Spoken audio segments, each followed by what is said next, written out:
ನಮಸ್ಕಾರ ಫ್ರೆಂಡ್ಸ್, ನಾನು ಶ್ವೇತಾ ರಾಜೇಂದ್ರನ್ ಮಾತಾಡ್ತಾ ಇರೋದು ಲಕ್ಷ್ಮಿತಾ ರಾಯರ ಮಗಳು ಕನ್ನಡ ಯೂಟ್ಯೂಬ್ ಚಾನಲ್ಗೆ ತಮ್ಮೆಲ್ಲರಿಗೂ ಆತ್ಮೀಯವಾದ ಸ್ವಾಗತ. ಸ್ನೇಹಿತರೆ, ನಾಳೆ ದಿನ ಬಂದು ಅಕ್ಷಯ ತೃತೀಯ ಇರೋದ್ರಿಂದ ನಿಮ್ಮ ಮನೆಯಲ್ಲಿ ಸಿರಿ ಸಂಪತ್ತು ಅನ್ನೋದು ಅಕ್ಷಯವಾಗಬೇಕು ಅಂತ ಬಯಸೋ ಅಂಥವ್ರು ನಾಳೆ ದಿನ ವಿಶೇಷವಾಗಿ ಪೂಜೆ ಪುನಸ್ಕಾರ ಏನನ್ನೂ ಮಾಡೋಕ್ಕಾಗಲಿಲ್ಲ ಅಂದ್ರೂ ಕೊನೆ ಪಕ್ಷ ನೀವು ನಿಮ್ಮ ಮನೆಗೆ ಬರುವಂಥ ಮುತ್ತೈದೆಯರಿಗೆ ನಾನು ಹೇಳೋವಂಥ ಈ ವಸ್ತುಗಳನ್ನು ದಾನ ಮಾಡಿದ್ದೆ ಆದರೆ ಖಂಡಿತವಾಗ್ಲೂ ನಿಮ್ಮ ಮನೆಯಲ್ಲಿ ಸಿರಿ ಸಂಪತ್ತು ಅನ್ನೋದು ಯಾವುದೋ ಒಂದು ರೂಪದಲ್ಲಿ ನಿಮ್ಮನ್ನು ಹುಡುಕಿಕೊಂಡು ಬರುವಂಥದ್ದಾಗುತ್ತೆ. ಅದಕ್ಕೆ ತಾವು ಏನು ಮಾಡಬೇಕು ಅಂದರೆ, ಒಂದು ಕೊಬ್ಬರಿ ಬಟ್ಲನ್ನು ನೀವು ತೊಗೊಬೇಕಾಗುತ್ತೆ. ಆ ಕೊಬ್ಬರಿ ಬಟ್ಲಲ್ಲಿ ಆ 2 ಹೋಳುಗಳಾಗಿ ಮಾಡಿ ಅದಕ್ಕೆ ಒಂದಕ್ಕೆ ಅರಿಶಿಣನ ತುಂಬಬೇಕಾಗುತ್ತೆ, ಇನ್ನೊಂದಕ್ಕೆ ಕುಂಕುಮನ ತುಂಬಿ ಒಂದು 5 ವಿಳೆದೆಲೆ ಅಡಿಕೆಗಳನ್ನು, ಅದರಲ್ಲೂ ನೀವು ಬಟ್ಟಲು ಅಡಿಕೆನ ಇಟ್ಟು ₹1 ನಾಣ್ಯ ಇಟ್ಟು 1 ಹೂವುಗಳನ್ನು ಇಟ್ಟು ನೀವು ದಾನವಾಗಿ ಕೊಡುವಂಥದ್ದನ್ನು ನೀವು ಮಾಡಿದಾಗ ನಿಮ್ಮ ಮನೆಯಲ್ಲೂ ಕೂಡ ಸಿರಿ ಸಂಪತ್ತು ಅನ್ನೋದು ಅಕ್ಷಯವಾಗುತ್ತೆ. ಅಕಸ್ಮಾತ್ ನೀವು ನಾಳೆ ದಿನ ಯಾವುದಾದರೂ ಲಕ್ಷ್ಮೀ ನಾರಾಯಣ ಇರೋಂಥ ದೇವಸ್ಥಾನದಲ್ಲಿ ನೀವು ನಾನು ಹೇಳೋಂತಹ ಈ ದಾನನ ನೀವು ಮಾಡಿದ್ದೆ ಆದರೆ ನಿಮ್ಮ ಮನೆಯಲ್ಲೂ ಕೂಡ ಸಿರಿ ಸಂಪತ್ತು ಅನ್ನೋದು ಯಾವುದೋ ಒಂದು ರೂಪದಲ್ಲಿ ಬಂದು ಸೇರೋ ಅಂಥದ್ದು ಆಗುತ್ತೆ.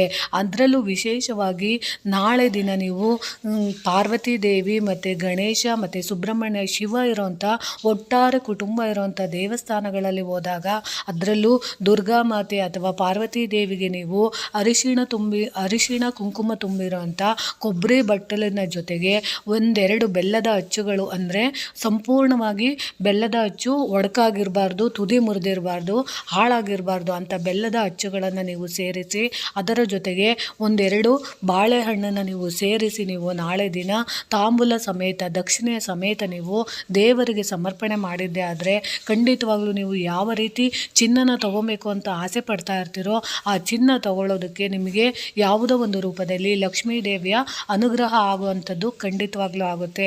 ಇದನ್ನು ನೀವು ನಾಳೆ ದಿನ ಮಾಡ್ಕೊಬೋದು. ಅದರಲ್ಲೂ ವಿಶೇಷವಾಗಿ ನೀವು ನಾಳೆ ದಿನ ನೀವು ಗಂಡ ಹೆಂಡತಿಯ ಜೊತೆಯಾಗಿರುವಂಥ ದೇವಸ್ಥಾನಗಳಿಗೆ ಭೇಟಿ ಆಗುವಂಥದ್ದು, ಅಂದರೆ ಲಕ್ಷ್ಮೀನಾರಾಯಣರು ಜೊತೆಯಾಗಿರಬೇಕು, ಶಿವ ಪಾರ್ವತಿ ಜೊತೆಯಾಗಿರಬೇಕು ಅಂಥ ದೇವಸ್ಥಾನಗಳಿಗೆ ಹೋದಾಗ ವಿಶೇಷವಾಗಿ ಗಂಡ ಹೆಂಡತಿಯರು ಜೊತೆಯಾಗಿ ನೀವು ತುಳಸಿ ಮತ್ತು ಮಲ್ಲಿಗೆ ಹೂವುಗಳನ್ನು ಸಮರ್ಪಣೆ ಮಾಡಿದಾಗ ಖಂಡಿತವಾಗ್ಲೂ ನಿಮಗೆ ಚಿನ್ನ ತಗೊಳ್ಳೋವಂಥದ್ದು ಪ್ರಾಪ್ತಿ ಆಗುತ್ತೆ. ಅದರಲ್ಲೂ ನಾಳೆ ದಿನ ನೀವು ನಿಮ್ಮ ಮನೆಗೆ ಜಾಸ್ತಿ ಚಿನ್ನ ಬರಬೇಕು ಅಂತ ಬಯಸೋವಂಥವ್ರು ಮೊದಲಿಗೆ ನೀವು ಬೆಳ್ಳಿನ ನೀವು ಅಂದರೆ ಬೆಳ್ಳಿ ವಸ್ತುಗಳನ್ನು ನೀವು ಮೊದಲು ಖರೀದಿ ಮಾಡಬೇಕು. ಚಿನ್ನನ ಫಸ್ಟ್ ಖರೀದಿ ಮಾಡಬಾರ್ದು. ಯಾಕಂದರೆ ಯಾವತ್ತು ನಾವು ಬೆಳ್ಳಿನ ಫಸ್ಟು ಆಹ್ವಾನ ಮಾಡಿ ಮನೆಗೆ ಕರಿತೀವೋ ಆ ಬೆಳ್ಳಿಯ ಜೊತೆಗೆ ಚಿನ್ನ ಅನ್ನೋದು ಲಕ್ಷ್ಮಿ, ಬೆಳ್ಳಿ ಅನ್ನೋದು ನಾರಾಯಣನ ಸಂಕೇತ ಆಗಿರುತ್ತೆ. ನಾರಾಯಣ ಯಾವಾಗಲೂ ಬೆಳ್ಳಿಯ ವಸ್ತುಗಳನ್ನು ಇಷ್ಟಪಡ್ತಾ ಇರ್ತಾರೆ. ಅಂಥ ಬೆಳ್ಳಿಯ ವಸ್ತುಗಳನ್ನು ನಾವು ಮೊದಲಿಗೆ ಮನೆಗೆ ತಂದಾಗ ತದನಂತರ ಲಕ್ಷ್ಮೀ ನಾರಾಯಣ ಎಲ್ಲಿ ಇರ್ತಾರೋ ಅಲ್ಲಿ ವಿಶೇಷವಾಗಿ ಲಕ್ಷ್ಮೀ ದೇವಿ ತಮ್ಮ ಪತಿನ ಹೇಗೆ ಹುಡ್ಕೊಂಬರ್ತಾರೋ ಅದೇ ರೀತಿ ನಮ್ಮ ಮನೆಗೆ ಚಿನ್ನ ಅನ್ನೋದು ಯಾವುದೋ ಒಂದು ರೂಪದಲ್ಲಿ ಆಕರ್ಷಣೆಯಾಗಿ ನಮ್ಮ ಮನೆ ಸೇರೋ ಅಂಥದ್ದು ಖಂಡಿತವಾಗ್ಲೂ ಆಗುತ್ತೆ. ನಾಳೆ ದಿನ ನೀವು ಮಾಡ್ಕೊಳ್ಳೋ ಅಂಥದ್ದನ್ನೇ ಈ ಸಣ್ಣ ಪರಿಹಾರ ಮಾಡ್ಕೊಳ್ಳಿ. ಅದರಲ್ಲೂ ವಿಶೇಷವಾಗಿ ನಾಗ ಸಂಪಿಗೆ ಅಂತ ಸಿಗುತ್ತೆ. ಆ ನಾಗ ಸಂಪಿಗೆ ಹೂಗಳು ಏನಾದರೂ ನಿಮಗೆ ಸಿಕ್ಕಿದ್ದೆ ಆದರೆ ಅದನ್ನು ನೀವು ತೊಗೊಂಬಂದು ನಾಳೆ ದಿನ ವಿಶೇಷವಾಗಿ ದುರ್ಗಾದೇವಿ ದೇವಸ್ಥಾನಗಳಿಗೆ, ಪಾರ್ವತಿ ದೇವಿ ದೇವಸ್ಥಾನಗಳಿಗೆ, ಲಕ್ಷ್ಮೀನಾರಾಯಣರ ದೇವಸ್ಥಾನಗಳಿಗೆ ಕೊಡೋ ಅಂಥದ್ದನ್ನು ನೀವು ಮಾಡ್ಕೊಬೋದು. ಅದರ ಜೊತೆಗೆ ನೀವು ನಾಳೆ ದಿನ ಅಕ್ಷಯ ತೃತೀಯ ದಿನ ನಿಮ್ಮ ಮನೆಯಲ್ಲಿ ಯಾವುದೋ ಒಂದು ರೂಪದಲ್ಲಿ ನಮ್ಮ ಮನೆಯಲ್ಲಿ ಲಕ್ಷ್ಮಿ ಅನುಗ್ರಹ ಆಗಬೇಕು ಅಂತ ಬಯಸೋವಂಥವ್ರು ನಾಳೆ ದಿನ ಒಂದು ಅಂಗೈ ಎಷ್ಟಾಗಲ್ಲ ನೀವು ಕೆಂಪು ಬಟ್ಟೆನ ನೀವು ತಗೊಂಡು ಅದಕ್ಕೆ ನೀವು ದೇವಸ್ಥಾನದಿಂದ ತಂದಂಥ ಮಂತ್ರಾಕ್ಷತೆ, ಅಂದರೆ ನಿಮ್ಮ ಹೆಸರು, ನಿಮ್ಮ ಗೋತ್ರ, ನಿಮ್ಮ ನಿಮ್ಮ ಗೋತ್ರಗಳನ್ನು ಹೇಳ್ಕೊಂಡು ನಿಮ್ಮ ರಾಶಿ ನಕ್ಷತ್ರಗಳನ್ನು ಹೇಳಿ ಅರ್ಚನೆ ಮಾಡಿಸಿದಂತಹ ದೇವಸ್ಥಾನದಲ್ಲಿ ಅರ್ಚನೆ ಮಾಡಿಸಿದಂಥ ಅಕ್ಷತೆ ಕಾಳುಗಳನ್ನು ತಂದು ಆ ಅಕ್ಷತೆಯ ಜೊತೆಗೆ ನೀವು ಸಂಪಾದನೆ ಮಾಡಿರೋವಂಥ ದುಡ್ಡು ಅದು ಎಷ್ಟೇ ಆಗಿರ್ಬೋದು, ನೀವು ₹101 ಇಡ್ಬೋದು, ₹51 ಇಡ್ಬೋದು, ₹21 ಇಡ್ಬೋದು, ₹11 ಇಡ್ಬೋದು.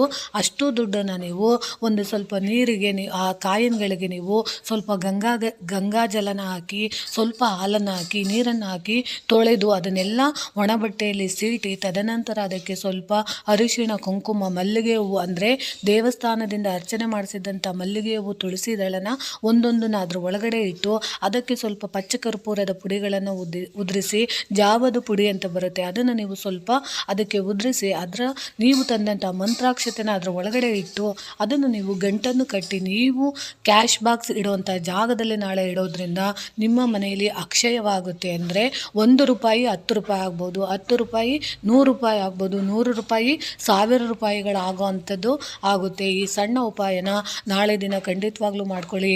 ನಾಳೆ ದಿನ ವಿಶೇಷವಾಗಿ ಅಮ್ಮನವರಿಗೆ ಬೆಲ್ಲದ ಅನ್ನ ಅಂದರೆ ಗೂಡಾನನ ನೀವು ನೈವೇದ್ಯವಾಗಿ ಮಾಡಿ ಇಡೋವಂಥದ್ದನ್ನು ನೀವು ಮಾಡಿ. ಅದರಲ್ಲೂ ವಿಶೇಷವಾಗಿ ಅಮ್ಮನವರಿಗೆ ಹಾಲಿನ ಪಾಯಸಗಳನ್ನು ನಾಳೆ ದಿನ ನೀವು ಮಾಡಿ ಇಡೋದ್ರಿಂದ ಅಮ್ಮನವರಿಗೆ ತುಂಬಾ ಅಚ್ಚುಮೆಚ್ಚಿನ ಪಾಯಸ ಆಗಿರುತ್ತೆ. ಇದನ್ನು ನೀವು ನಾಳೆ ದಿನ ಮಾಡೋವಂಥದ್ದನ್ನು ಮಾಡಿ. ಅದರಲ್ಲೂ ನಾಳೆ ದಿನ ನೀವು ಮನೆಗೆ ವಸ್ತುಗಳನ್ನು ತರೋದಕ್ಕಿಂತ ದಾನ ಧರ್ಮಗಳನ್ನು ಮಾಡಿದಾಗ ನಿಮಗೆ ಇನ್ನೂ ಹೆಚ್ಚಿನ ರೀತಿಯಲ್ಲಿ ನಿಮಗೆ ಯಾವುದೋ ಒಂದು ರೀತಿಯಲ್ಲಿ ಅನುಕೂಲ ಅನ್ನೋದು ಜಾಸ್ತಿ ಆಗುತ್ತೆ. ದಾನಕ್ಕೆ ಶ್ರೇಷ್ಠವಾದ ದಾನ ಅಂದರೆ ಅನ್ನದಾನ. ನಾಳೆ ದಿನ ಬಡಬಗ್ಗರಿಗೆ ಅನ್ನದಾನ ಮಾಡೋವಂಥದ್ದು, ಅದರಲ್ಲೂ ನಾಳೆ ದಿನ ನೀವು ನೀರನ್ನು ದಾನ ಮಾಡೋವಂಥದ್ದು, ಕೋಸಂಬರಿಗಳನ್ನು ದಾನ ಮಾಡೋವಂಥದ್ದು. ಅದರಲ್ಲೂ ನಮಗೆ ಲಕ್ಷ್ಮೀ ದೇವಿ ಅನುಗ್ರಹ ಆಗಬೇಕು ಅಂದರೆ ನಾಳೆ ದಿನ ನೀವು ಪುಳಿಯೊಗರೆಗಳನ್ನು ದಾನ ಮಾಡುವಂಥದ್ದು. ಮನೆಗೆ ಬರೋ ಮುತ್ತೈದೆಯರಿಗೆ ನೀವು ಪುಳಿಯೊಗರೆನ ಮಾಡಿ ಅದನ್ನು ನೀವು ಹಂಚುವಂಥದ್ದನ್ನು ಮಾಡಿದಾಗ ಖಂಡಿತವಾಗ್ಲೂ ನಿಮ್ಮ ಮನೆಯಲ್ಲಿ ಲಕ್ಷ್ಮೀ ದೇವಿಯ ಅನುಗ್ರಹ ಸಂಪೂರ್ಣವಾಗಿ ಆಗುವಂಥದ್ದು ಆಗುತ್ತೆ. ಅದರಲ್ಲೂ ವಿಶೇಷವಾಗಿ ಅನ್ನಪೂರ್ಣೇಶ್ವರಿ ವಿಗ್ರಹಗಳಿದ್ದರೆ ಆ ಅನ್ನಪೂರ್ಣೇಶ್ವರಿ ವಿಗ್ರಹಗಳಿಗೆ ನಾಳೆ ಪೂಜೆಯನ್ನು ನೀವು ಮಾಡೋವಂಥದ್ದು. ಅದರಲ್ಲೂ ನಿಮ್ಮ ಮನೆಯಲ್ಲಿ ಯಾವಾಗಲೂ ಸದಾಕಾಲ ಆಹಾರ ದವಸ ಧಾನ್ಯಗಳಿಗೆ ಕೊರತೆ ಆಗಬಾರ್ದು ಅಂದರೆ ಅನ್ನಪೂರ್ಣೇಶ್ವರಿ ದೇವಿ ಇರೋವಂಥ ಒಂದು ಚಿತ್ರಪಟನ ನೀವು ನಾಳೆ ಖರೀದಿ ಮಾಡಿ ನಿಮ್ಮ ಮನೆಯಲ್ಲಿ ಇಡೋವಂಥದ್ದು.